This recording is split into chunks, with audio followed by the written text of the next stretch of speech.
فیصلہ ہونے والا ہے، ریکارڈ تیار ہو چکا ہے، اور اس وقت کہا جائے گا اقرا کتابک کفا بنفسک اليوم علیک حسیبا، یہ لو پڑھو اپنی کتاب، فیصلہ کرو آج جانا کہاں ہے، یہ جنت ہے یہ جہنم ہے۔ فرش التراب يضمني. Subscribe now and press the bell icon. Never miss an update.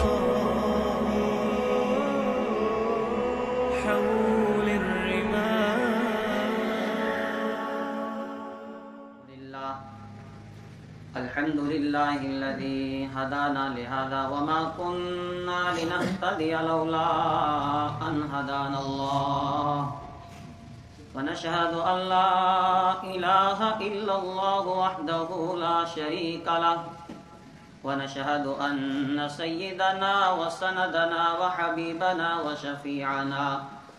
وطبيبنا ومولانا محمدا عبده ورسوله يا رب صل وسلم دائما أبدا على حبيبك خير الخلق كلهم. أما بعد، قال الله تبارك وتعالى في القرآن المجيد: أعوذ بالله من الشيطان الرجيم، بسم الله الرحمن الرحيم. يا أيها الذين آمنوا لا تتخذوا اليهود والنصارى أولياء. صدق الله العظيم. برادران اسلام، اللہ تبارک و تعالیٰ کا کرم ہوا، احسان ہوا کہ آج پھر سے میں اور آپ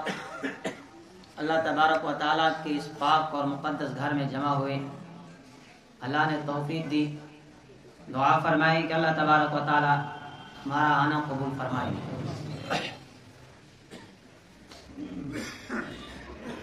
گزشتہ جمعہ بھی قرآن پاک کی آیات اور رحمت دو عالم صلی اللہ علیہ وسلم کی احادیث کی روشنی میں آپ حضرات کے سامنے اللہ تبارک و تعالیٰ کی منصوبہ بندی کو بیان کیا تھا. اللہ تبارک و تعالیٰ اس کائنات کے نظام کو چلانے والا ہے، اور وہ کس طرح اپنی منصوبہ بندی کرتا ہے، اللہ کی تدبیریں کیسی ہیں،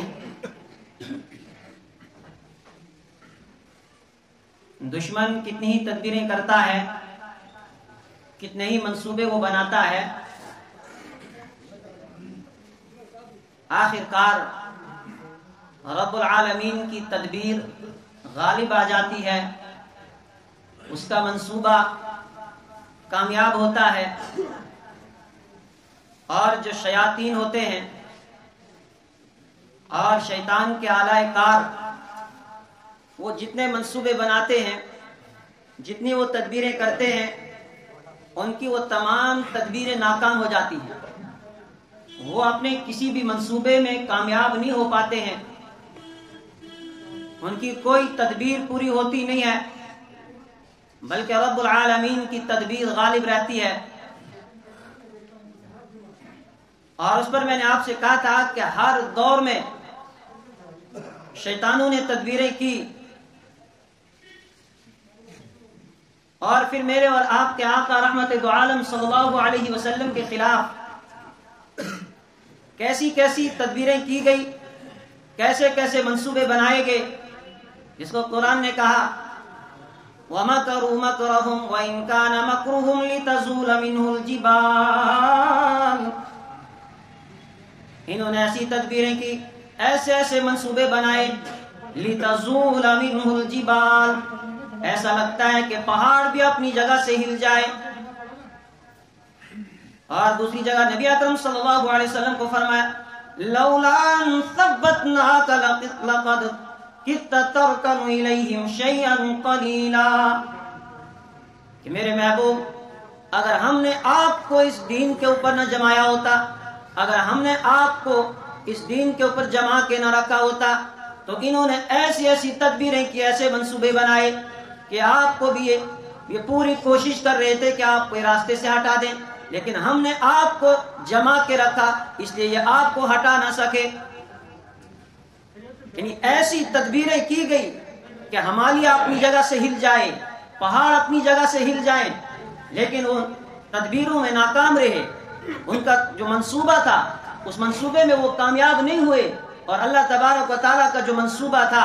کہ اس دین کو غالب کرنا ہے اور یہ دین غالب آ کے رہے گا، اور ہر کچے پکے گھر میں نبی اکرم صلی اللہ علیہ وسلم کی لائی ہوئی شریعت پہنچے گی۔ نبی اکرم صلی اللہ علیہ وسلم کا یہ لایا ہوا دین ہر کچے پکے گھر میں پہنچے گا، یہ مٹے گا نہیں۔ جبکہ مکہ والے کہہ رہے تھے کہ زیادہ دیر تک یہ تحریک چلے گی نہیں، بس چند سالوں کے بعد یہ تحریک مٹ جائے گی،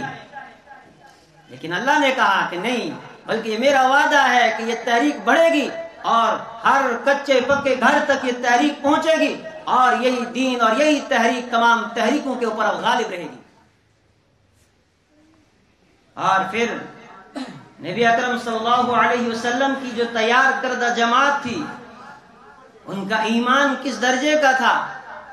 اور کیسے کیسے ان کی تربیت ہوئی، اور اللہ تبارک و تعالی نے قیامت تک آنے والے انسانوں کے لیے انہیں نمونہ بنا دیا، اور انہوں نے قیامت تک آنے والے تمام لوگوں کو عمل کر کے دکھایا، اور انہوں نے اپنے جسموں کے ٹکڑے کرائے، آگ کے انگاروں کے اوپر لیٹ گئے، اور آگ کے انگاروں کی وجہ سے جو ان کے جسموں سے چربی نکلتی تھی وہ آگ کے انگارے کسی اور سے نہیں بجھتے تھے، بلکہ ان کی اس نکلنے والے خون اور اس چربی سے وہ آگ کے انگارے بجھ جاتے تھے۔ لیکن حالات سے کوئی سمجھوتا نہیں، ہار نہیں مانی، گھبرائے نہیں، اپنے ایمان کا سودا نہیں کیا، بلکہ اپنے ایمان کے اوپر ڈٹے رہے، جسموں کے ٹکڑے ہو گئے۔ خود حضرت عمر فاروق رضی اللہ تعالی عنہ جب اپنے دور جہالت کی کچھ باتوں کو یاد کرتے تھے تو روتے تھے، اور خود کہتے تھے کہ مجھے سب سے زیادہ شرمندگی اس بات پر ہے۔ ایک صحابیہ زنیرہ رضی اللہ تعالی عنہ بدبخت ابو جہل کی ماتحتی میں تھی، اس کی باندھی تھی، اور اس کائنات کا سب سے بدترین شخص، سب سے بدبخت انسان، جس کو میرے اور آپ کے آقا رحمت دو عالم صلی اللہ علیہ وسلم نے فرمایا تھا میری امت کا فرعون ہے۔ عمر فاروق رضی اللہ تعالیٰ عنہ فرماتے ہیں کہ ابو جہل زنیرہ کو مار مار کے تھک جاتا تھا، لیکن زنیرہ مار کھا کے تھکتی نہیں تھی، یہاں تک کہ جب ابو جہل تھکتا تھا اس کے بعد میں مارنا شروع کرتا تھا، میں بھی مار مار کے تھک جاتا تھا، لیکن زنیرہ تھکتی نہیں تھی، یہاں تک کہ مارے کھا کھا کے ان کی آنکھوں کی بینائی چلی گئی۔ اور پھر رب العالمین کی بارگاہ میں جب ہاتھ اٹھائے زنیرہ نے، جب مکہ کے مشرکوں نے تانے دیے، جب انہوں نے کہا کہ تو نے لات و عزا کو چھوڑا، منات کو چھوڑ دیا، وہ لات و عزا نے تیری بینائی تجھ سے چھین لی ہے، جب زنیرہ نے یہ بات سنی، رات کی تنہائی میں رب العالمین کی بارگاہ میں کھڑی ہو گئی کہ اللہ میں نے تیرے دین کے لیے ساری قربانیاں دی، مارے تیرے دین کے لیے میں کھاتی رہی، میرے جسم پر مجھے آگ کے انگاروں پر بھی لٹایا گیا، اور جتنا ان سے ہو سکا انہوں نے مارا، میری آنکھوں کی بینائی چلی گئی، مجھے ایمان ہے اور یقین ہے یہ بینائی تو نے مجھے دی تھی اور واپس بھی تو نے لی ہے، لیکن ان کا یہ تانا مجھ سے سنا نہیں جاتا ہے، یہ جو مجھ سے یہ کہتے ہیں ہمارے معبودوں نے، ہمارے بتوں نے تیری بینائی تجھ سے چھین لی ہے، اے اللہ جس طرح تو نے پہلے مجھے بینائی دی تھی تو اب بھی یہ بینائی مجھے واپس دے سکتا ہے۔ صبح کو جب زنیرہ اٹھی آنکھوں کی بینائی واپس آ چکی تھی، لیکن قربانیاں دی، اور اس کے لیے اللہ کے قرآن میں اللہ تبارک و تعالیٰ نے ہمیں ایک طریقہ بتایا کہ انسان کو ان حالات میں اپنے ایمان کی کیسے حفاظت کرنی ہے، کس طرح ایک انسان اپنے ایمان کے اوپر قائم رہے گا،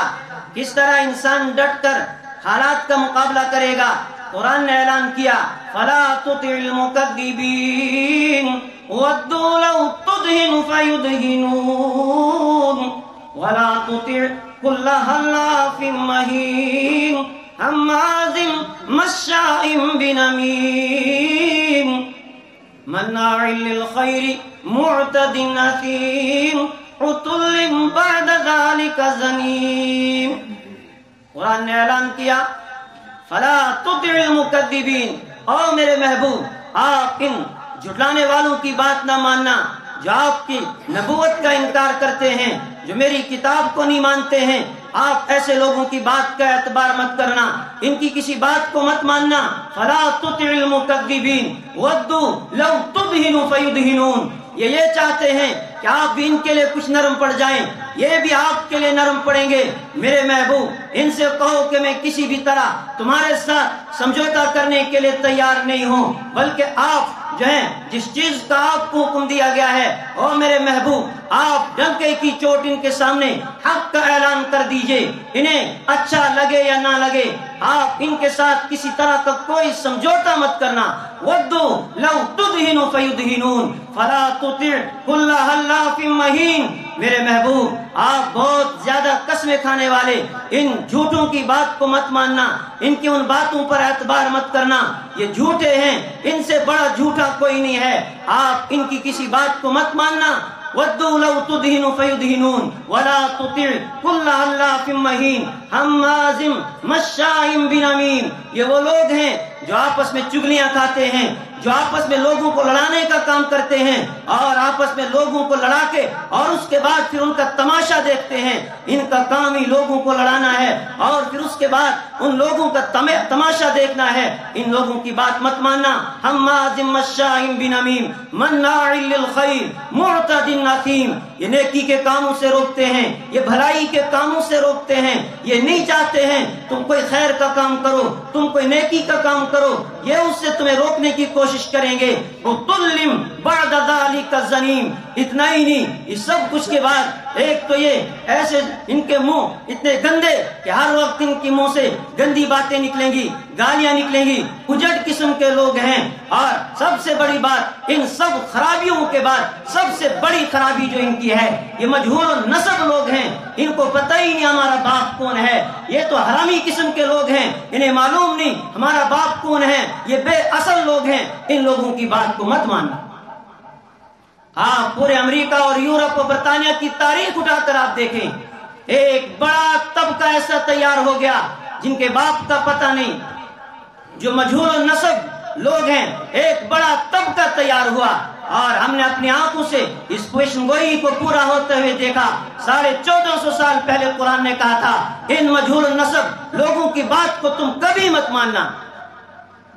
یہ تمہیں بڑے سہانے خواب دکھائیں گے اور یہ تمہیں تمہارے دین سے پھرنے کی پوری کوشش کریں گے، لہذا ایسے لوگوں کی بات کو مت ماننا، اور اس وقت تم اپنے اس دین کے اوپر مضبوطی کے ساتھ قائم رہنا۔ اور اسی لیے قرآن نے اعلان کر دیا تھا 1450 سال پہلے، یا ایھا الذین آمنوا لا تتخذوا اليہود والنصارى، او ایمان والو اگر تم ایمان کا دعویٰ کرتے ہو، لا تتخذوا اليہود والنصارى، ان یہودیوں سے ان عیسائیوں سے تم ہرگز دوستی مت لگانا، ومن يتول بعضهم اولیاء بعض، یہ آپس میں ایک دوسرے کے دوست ہیں، ومن يتولهم منکم، اور جو تم میں سے ان کے ساتھ دوستی لگائے گا، ومن يتولهم منکم فإنه منهم، پھر یہ سمجھ لینا وہ مومن ہو نہیں سکتا ہے، وہ مسلمان ہو نہیں سکتا ہے، چاہے وہ کاغذوں میں اپنا نام مسلمانوں والا لکھا دے، چاہے وہ کچھ بھی اپنے آپ کو کہے، لیکن میں رب العالمین اعلان کرتا ہوں فإنه منهم، وہ انہی میں سے ہو سکتا ہے، وہ مومن کبھی ہو نہیں سکتا ہے۔ 1400 سال پہلے قرآن نے ایمان والوں کو للکارا، ایمان والوں کو کہا کہ ان یہودیوں کے ساتھ دوستی مت لگانا، کہا کیوں؟ قد بدت البغضاء من افواہہم وما تخفی صدورہم اکبر، ان کے اندر جو تمہارے لیے دشمنی ہے، ان کے اندر جو ایمان والوں کے لیے بغض اور حسد ہے، کبھی کبھی وہ چھلک کے باہر آ جاتا ہے، اور پھر یہ کبھی تمہارے نبی کا کارٹون بنائیں گے، کبھی نبی کی شان میں گستاخی کریں گے، اور کبھی قرآن کی توہین کریں گے، تمہارے جذبات کو مجروح کریں گے۔ ان کے اندر وہ بھڑاس ہے، کبھی کبھی وہ باہر آ جاتی ہے، اور جو کچھ ان کے اندر چھپا ہوا ہے تمہارے خلاف وہ تم سوچ بھی نہیں سکتے ہو۔ قد بدت البغضاء من افواہہم وما تخفی صدورہم اکبر، جو دلوں کے اندر ہے وہ اس سے کئی زیادہ ہے۔ لیکن قرآن نے پھر ایک عجیب انداز اختیار کیا، ایک عجیب للکار لگائی، ہا انتم ہاؤلاء، ہائے ہائے تم ہی تو ہو، تحبونہم ولا یحبونکم، تم ان سے محبت کرتے ہو، وہ تم سے محبت نہیں کرتے ہیں، تمہیں ان کا چہرہ پسند آیا، تمہیں ان کا لباس پسند آیا، تمہیں ان کا طور و طریق پسند آیا، ان کا کھانے کا طریقہ تم نے لے لیا، چلنے کا طریقہ، رہنے کا طریقہ ان کا تم نے پسند کیا، اپنے نبی کا طریقہ تمہیں پسند نہیں آیا۔ ہا انتم ہاؤلاء، ہائے ہائے تم ہو جو ان سے محبت کرتے ہیں لیکن وہ تم سے محبت نہیں کرتے ہیں۔ کبھی انہوں نے تمہیں خوش کرنے کے لیے نہیں، تمہارے دل لبھانے کے لیے کبھی کسی نے ان میں سے تمہارے نبی کی پگڑی کو نہیں پہنا، تمہارے نبی کے کرتے اور پاجامے کو نہیں پہنا، لیکن تم نے ان کا لباس بھی اپنے گھروں کے اندر لایا، تم نے وہ فحاشیت بھی اپنے گھروں کے اندر لائی جو ان کے یہاں فحاشی تھی، جو عریانت ان کے یہاں تھی، جو بے پردگی ان کے یہاں تھی، وہ ساری بے پردگی، وہ ساری بے حیائی، وہ ساری فحاشی تم اپنے گھروں کے اندر لے کر آئے۔ اللہ کہہ رہا ہونا یہ چاہیے تھا، وہ تم سے محبت کرتے، کیوں؟ اس لیے کہ تؤمنون بالکتاب کلہ، اس لیے کہ تم تمام کتابوں کو مانتے ہو۔ تم تب تک مسلمان نہیں ہو سکتے جب تک کہ تم جو ہے تورات پر ایمان نہ لاؤ، جب تک کہ تم انجیل پہ ایمان نہ لاؤ تم تب تک مسلمان نہیں رہ سکتے، اور جب تک نہ تم عیسیٰ علیہ السلام پر ایمان نہ لاؤ، جب تک تم موسیٰ علیہ السلام پر ایمان نہ لاؤ تو مسلمان نہیں رہ سکتے۔ اور وہ جب تک تمہارے نبی کا انکار نہ کریں، اور وہ جب تک قرآن کا انکار نہ کریں، وہ یہودی نہیں رہ سکتے، وہ عیسائی نہیں رہ سکتے۔ انصاف تو یہ تھا کہ وہ تم سے محبت کرتے، وہ تمہارے طریقوں کو مانتے۔ تؤمنون بالکتاب کلہ وَإِذَا لَقُوكُمْ قَالُوا آمَنَّا وَإِذَا خَلَوْا عَضُّوا عَلَيْكُمُ الْأَنَامِلَ، ان کے اندر وہ غصہ ہے، اور یہ کبھی کبھی اس بھڑاس کی وجہ سے اپنی انگلیوں کے پوروں کو کاٹتے ہیں، اتنی دشمنی ان کے دلوں کے اندر تمہارے لیے ہے۔ وَلَن تَرْضَىٰ عَنكَ الْيَهُودُ وَلَا النَّصَارَىٰ حَتَّىٰ تَتَّبِعَ مِلَّتَهُمْ، او ایمان والو تمہارا رب تم سے کہہ رہا ہے یہ یہودی، یہ عیسائی قیامت کی صبح تک تمہارے سگے نہیں ہو سکتے ہیں، تمہارے دوست نہیں بن سکتے ہیں، اس لیے کہ یہ چاہتے ہیں کہ تم کو تمہارے دین سے پھیر دیں۔ ایمان کی حفاظت کی، پھر صحابہ نے کس طرح ان کی باتوں کو ٹھکرایا اور کیسے ایمان کے اوپر قائم رہے، کس طرح قرآن کو مانا اور کس طرح رحمت دو عالم صلی اللہ علیہ وسلم کو مانا، اور آپ کے طریقوں پر کس طرح زندگی گزاری۔ اس ایمان کی ضرورت ہے ان حالات میں اپنے ایمان کو بچانے کے لیے اور اس دین پر کھڑے ہونے کے لیے ویسا ایمان چاہیے۔ اس لیے تو میرے اور آپ کے آقا رحمت دو عالم صلی اللہ علیہ وسلم نے فرمایا کہ میری امت کے علماء بنی اسرائیل کے انبیاء کی طرح ہوں گے، وہ کام جو بنی اسرائیل کے انبیاء نے کیا وہ اس امت کے علماء کریں گے، وہ اس امت کے جو ہے اس دین کے پیروکار وہ کام کریں گے جو اس وقت بنی اسرائیل کے انبیاء نے کیا تھا۔ آج کا جوان کہتا ہے کیا کریں، اس بے حیائی سے بچا نہیں جاتا ہے، ہم مجبور ہو گئے ہیں، حالات ایسے ہیں کہ ہم بے حیائی کے اندر اور گناہوں کے اندر مبتلا ہو جاتے ہیں۔ نہ آپ قرآن پاک کے اندر حضرت یوسف علیہ السلام کا قصہ پڑھتے ہیں۔ یوسف علیہ السلام کو جب زلیخا نے گھر کے اندر بند کیا، جتنے دروازے تھے سب دروازوں کو کنڈی لگی، اور اس کے بعد کہنے لگی زلیخا آجا آجا میں تو تیرے لیے تیار ہو گئی ہوں۔ اس وقت یوسف علیہ السلام کی زبان سے جو بات نکلی، انہوں نے کہا معاذ اللہ کی پناہ، یہ کام مجھ سے ہو نہیں سکتا ہے۔ اور اس کے بعد یوسف علیہ السلام بھاگے، دروازے کی طرف دوڑ پڑے، اور انہوں نے کہا کہ بھاگنا میرا کام ہے، دروازے کو کھولنا رب العالمین کا کام ہے۔ دروازے کی طرف بھاگتے گئے اور دروازے کھلتے گئے، اور قرآن نے کہا کہ کس طرح پھر ہم نے ان کو اس گناہ سے بچایا۔ لیکن انسان ارادہ تو کرے، یہ وہ انبیاء کی بات تھی، اور پھر صحابہ کی بات، اس چیز کو آپ چھوڑیے، وقت بہت مختصر ہے۔ مختصر ایک واقعہ، عبید بن عمیر رضی اللہ تعالی عنہ صحابہ کے دور کے ہیں اور صحابہ کے تربیت یافتہ ہیں۔ ان کا واقعہ عبید بن عمیر رضی اللہ تعالی عنہ جو اس وقت مکہ کے قاضی تھے اور مکہ المکرمہ میں ایک عورت تھی جس کو اپنے حسن پر بڑا ناز تھا، بڑی خوبصورت تھی، اپنے جمال پہ بڑا ناز تھا، اسے ایک دن اپنا چہرہ اپنے آئینے میں دیکھنے لگی اور شوہر پاس میں بیٹھا تھا، اسے کہنے لگی کیا خیال ہے تیرا، اگر میرے اس خوبصورت چہرے کو کوئی دیکھے گا تو کیا وہ فتنے سے بچ پائے گا، وہ فتنے میں ضرور مبتلا ہو جائے گا؟ شوہر نے کہا نہیں ہو سکتا ہے، اس لیے کہ یہ امت بانج نہیں ہے، قیامت تک ایسے لوگ موجود رہیں گے جو اپنے آپ کی حفاظت کریں گے، جو اپنا منہ کالا نہیں کریں گے، جو اپنے آپ کو جو ہے بدکاری کے اندر مبتلا نہیں کریں گے، اور اس امت میں قیامت تک ایسے افراد رہیں گے۔ اس نے کہا کون ہے؟ کہا میں مکہ المکرمہ میں تجھے ایک شخص کا نام بتاتا ہوں، عبید ابن عمیر، اگر تو اس کے سامنے جائے گی وہ کبھی بھی اس فتنے کے اندر مبتلا نہیں ہوگا۔ اس نے کہا تو مجھے اجازت دے، میں اس کا امتحان لیتی ہوں، میں جا کے اس کو اس فتنے کے اندر مبتلا کرتی ہوں۔ شوہر نے کہا جاؤ، میری طرف سے تمہیں اجازت ہے۔ اور وہ عورت جو ہے اپنے چہرے کے اوپر کپڑا ڈھانک کے آئی، چونکہ پردے کی آیات نازل ہو چکی ہیں اور مکہ کا ماحول ایسا نہیں ہے کہ عورتیں بے پردہ گھر سے باہر پھرتی ہوں۔ اس نے بھی پردہ کیا اور جا کر مسجد حرام کے اندر پہنچی۔ عبید ابن عمیر جو اس وقت کے قاضی ہیں اور ان کے پاس جا کر کہنے لگی مجھے کچھ مسئلہ آپ سے پوچھنا ہے۔ انہوں نے کہا کوئی بات نہیں، آ جاؤ۔ ایک کونے کے اندر بیٹھ گئی، کونے میں بیٹھنے کے بعد انہوں نے کہا مسئلہ بتاؤ۔ اس نے مسئلہ پوچھنے کے بجائے اپنے چہرے سے پردہ ہٹایا۔ انہوں نے کہا او بدبخت پردہ کر، تو کس طرح یہاں بے حجاب ہو گئی؟ اس نے کہا مجھے مسئلہ کوئی نہیں پوچھنا ہے، بس میں تو تیری محبت میں پاگل ہو گئی ہوں، تیرے عشق میں پاگل ہو گئی ہوں، تو میرے بارے میں کچھ سوچ۔ عبید ابن عمیر نے کہا ٹھیک ہے میں تیرے بارے میں سوچتا ہوں، اس سے پہلے مجھے چند باتوں کے جواب دے دے، اگر میرے سوالوں کے جواب تو دے دے گی میں تیرے بارے میں سوچوں گا۔ اس نے کہا کیا ہے تیرے سوال؟ عبید ابن عمیر نے کہا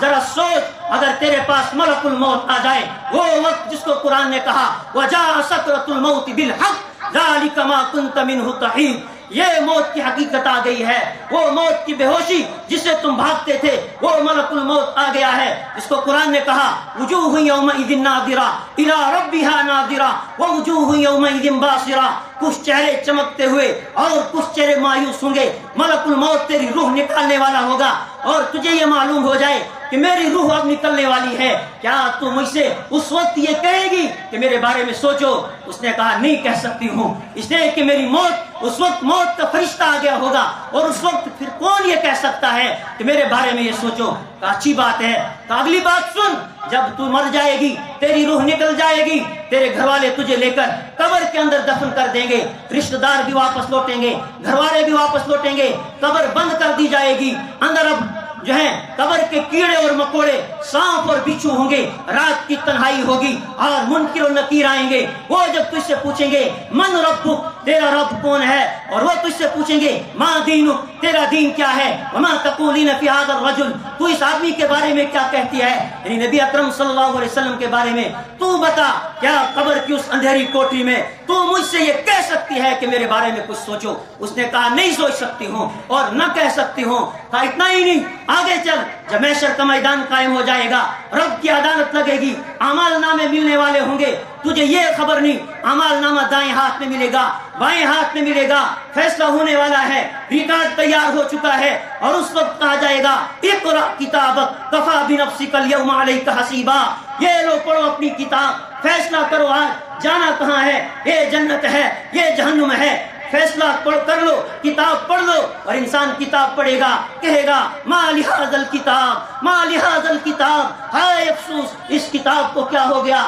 لا یغادر صغیرۃ ولا کبیرہ الا احصاها، اس کتاب نے نہ کوئی چھوٹی بات چھوڑی نہ کوئی بڑی بات چھوڑی، کیا تو اس وقت مجھ سے یہ کہہ پائے گی؟ اس نے کہا نہیں کہہ سکتی ہوں۔ ابھی اتنا ہی نہیں، جب تو پل صراط کے اوپر سے گزرے گی اور تجھے یہ معلوم نہیں تو نجات پا بھی سکتی ہے یا وہیں سے گر کے جہنم کے اندر جا کے گرے گی، کیا اس وقت تم مجھ سے یہ کہہ سکتی ہے؟ اس نے کہا نہیں، اس نے چیخ ماری، اس نے کہا مجھے معاف کر، مجھے جانے دے، بس میں کچھ نہیں کہہ سکتی ہوں۔ واپس گھر آئی، منہ لٹکا ہوا ہے، شوہر نے پوچھا کیا کیا؟ اس نے کہا تو بھی غلط میں بھی غلط تھی، وہ سچے تھے، اور واقعتاً اس امت میں ایسے افراد ہیں اور قیامت تک رہیں گے جو کبھی کسی فتنے کے اندر مبتلا نہیں ہوں گے، وہ اس ایمان پر قائم رہیں گے۔ اور اس کا شوہر خود کہتا ہے ابھی تک پوری رات یہ دلہن کی طرح اپنے آپ کو سنوارتی تھی، لیکن اس کے بعد دنیا سے اس طرح کٹ گئی اور آخرت کی تیاری میں لگ گئی، اس کو وہ اپنا حسن بھول گیا۔